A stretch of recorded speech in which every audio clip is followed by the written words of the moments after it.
क्या हम CSAT comprehension में एलिमिनेशन लगा सकते हैं? आइए देखते हैं। हम लोग पैराग्राफ नहीं पढ़ेंगे, हम लोग डायरेक्ट ऑप्शन को देखेंगे। ऑप्शन में सबसे पहला ऑप्शन है, अच्छा दूसरा बात क्या है, क्रिटिकल मैसेज पूछा है कि क्रिटिकल मैसेज क्या डिक्लेयर हो रहा है। तो सबसे पहला ऑप्शन है conservation of biodiversity is not an issue to be worried about when some people depend on ecosystem for their livelihood.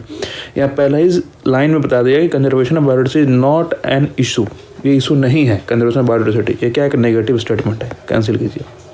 दूसरा, commercial exploitation of forest goes against the fundamental right of the people dependent on forest for food and shelter.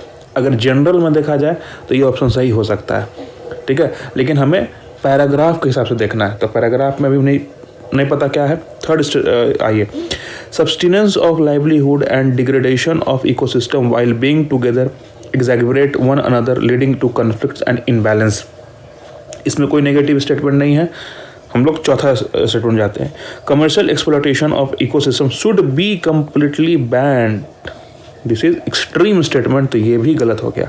अब हमारा B and सी पे आता है।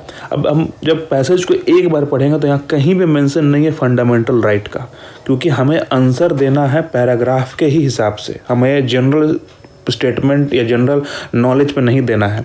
अगर fundamental right की बात अगर इस स्टेटमेंट में नहीं कही गई है तो ये आंसर नहीं होगा। आंसर हो जाएगा C, subsistence of livelihood and degradation of ecosystem while being together exaggerate one another, ये आंसर है, ये हमारा दिया गया है। इसी तरह इसका जो दूसरा क्वेश्चन आता है कि no country needs to depend upon ecosystem to boost. No country, कोई कंट्री नहीं है, गलत, एक्सट्रीम स्टेटमेंट, नेगेटिव स्टेटमेंट है। एजम्पशन लेना है, एजम्पशन क्या लेके ऑथर चला है, resources country need to share the resources with these two scan resource so as to prevent the degradation. ये कहीं मेंशन नहीं है पैराग्राफ में कि रिसोर्सेज कंट्री को शेयर करना होगा, ये भी गलत, answer neither two neither one.